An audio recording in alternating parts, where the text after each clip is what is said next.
लोग जो खिलौने वाली बंदूक ले लेते, ढिश क्या ढिश क्या ढिश क्या, उसको लगता है मैं तो मजाक कर रहा हूँ, मर रहे हिंसा के परिणाम है। समझ में आया कि नहीं है? और अंदर कसाय भरी पड़ी है। तुम एक बच्चे को देखो, बंदूक दिला के देखो कैसे खुश होता है, मार दूंगा तुम्हें। माने जो मारने के, हिंसा करने के परिणाम, दूसरों को दुख देने के परिणाम आज के नहीं है, ये जन्मों जन्मों के संस्कार पड़े। ऐसे ऐसे लोग हैं दूसरों को तकलीफ देने में, मारने में, पीटने में, समझ में, पीड़ा पहुंचाने में आनंदित होते हैं कि नहीं होते हैं? ऐसे मुर्गा तड़प रहा है, गाय तड़प रही है और कह रहा मारो इसको, है?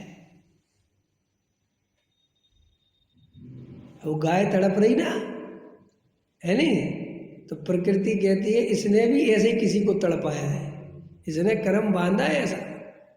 अरे भैया, अपन के साथ एक द्रव दूसरे द्रव का करता धरता है ही नहीं। स्वयं की ये जो भाव सुभासु, फल निश्चय ही वे देते। करे अन्य और दे अन्य को, तो स्वयं की ये निष्फल होते। ऐसा कभी नहीं होता कि कर्म बांधूंगा मैं और सजा भोगोगे तुम। तीन काल में संभव नहीं है भाई साहब। मेरे जो मुझे एक टाइम की रोटी भी मिलती है उसके लिए मैं जिम्मेदार हूँ, मेरा ही कर्म है, तुम नहीं दे रहे हो। नहीं साहब मैंने आपकी हेल्प करी, कौन होते हो तुम हेल्प करने वाले? मेरा पुण्य का उदय होगा तो हेल्प होएगी। वो हेल्प करने वाला तो अहंकार करता है कि मैंने तुम्हारी हेल्प करी। अरे तूने हेल्प करी तो 2 साल पहले क्यों नहीं करी? मैंने 2 साल पहले भी बोला था तेरे, लेकिन मेरे पल्ले तब पुण्य नहीं था, और जब मेरे पल्ले पुण्य आया तो तुझे हेल्प करने का भाव आया, और तू अहंकार करता है कि मैंने इनकी हेल्प करी, समझ में? और तू अपने को दीन समझता है कि जिनने हमारी हेल्प करी। अरे भाई, वस्तु स्वरूप में कोई किसी का करता धरता, तो हर जीव अपने दुख के लिए स्वयं जिम्मेदार है। ना कोई भगवान जिम्मेदार है, ना कोई परद्रव्य जिम्मेदार है, ना पड़ोसी जिम्मेदार है, ना संयोग जिम्मेदार है, ना माँ बाप जिम्मेदार है, ना भाई बहन जिम्मेदार है, समझ में आया? स्वयं जिम्मेदार है।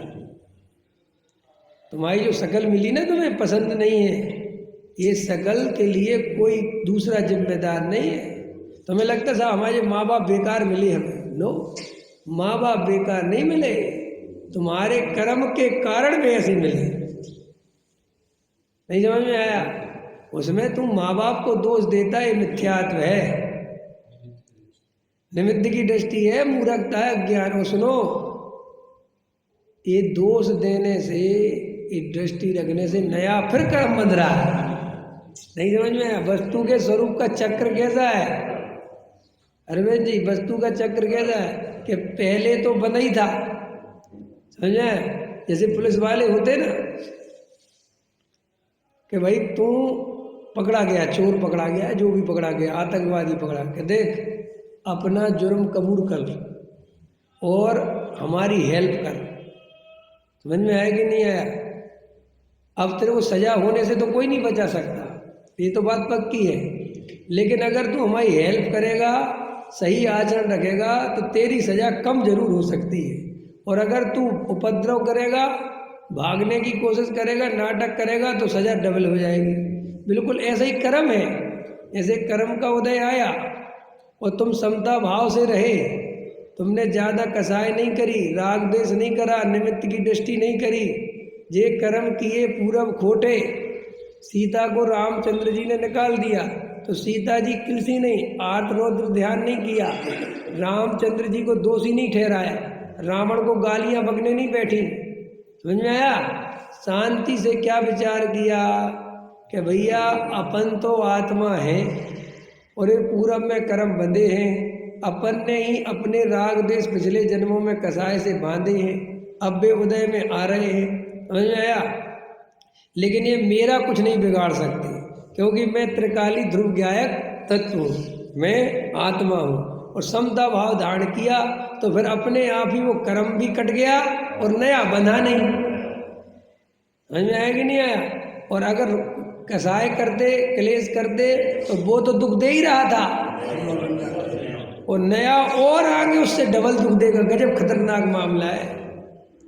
देखो जैसे गरीबी है किसी की, तो गरीबी जो जितना दुख दे रही वो तो अपनी जगह है ही, लेकिन वो गरीबी में बैठ बैठ के कलसता है।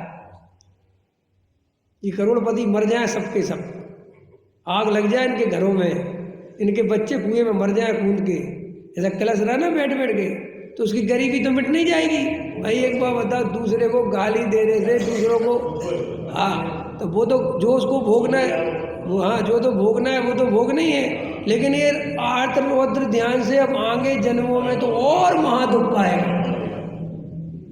यहाँ तो कम से कम इतना गरीब था कि रहने को छोटा सा घर था, 2 टाइम की रोटी तो मिल ही जाती थी। अब तो ऐसा क्रम बांध रहा है कि ये भी नहीं मिलेगा। बोलो साहब।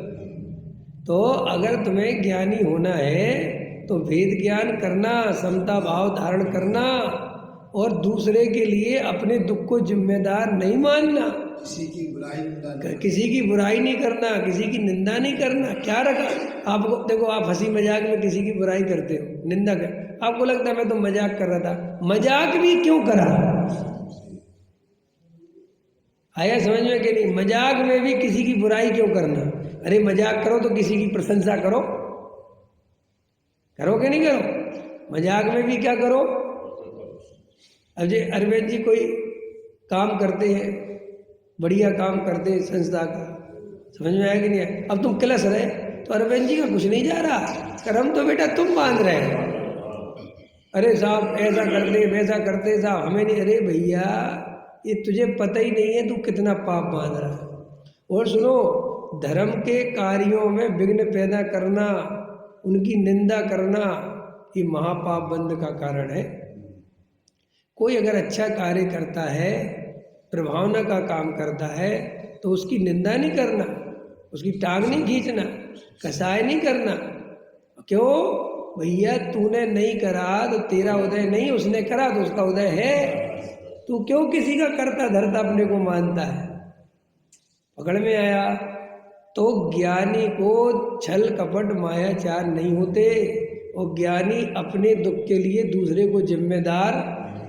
देखो भेद ज्ञान करते ज्ञानी, ये जो वर्तमान में दुख हो रहा है पर्याय संबंधी, ये मेरे स्वरूप में तो है ही नहीं। एक बात, एक तरफ तो अपना त्रिकाली ध्रुव है जिसमें पर्याय का प्रवेश नहीं, और कर्म का उदय पर्याय में आता है, द्रव्य को तो आता नहीं। सो कर्म का उदय मुझे तो डिस्टर्ब नहीं कर सकता, पर्याय में डिस्टर्ब है।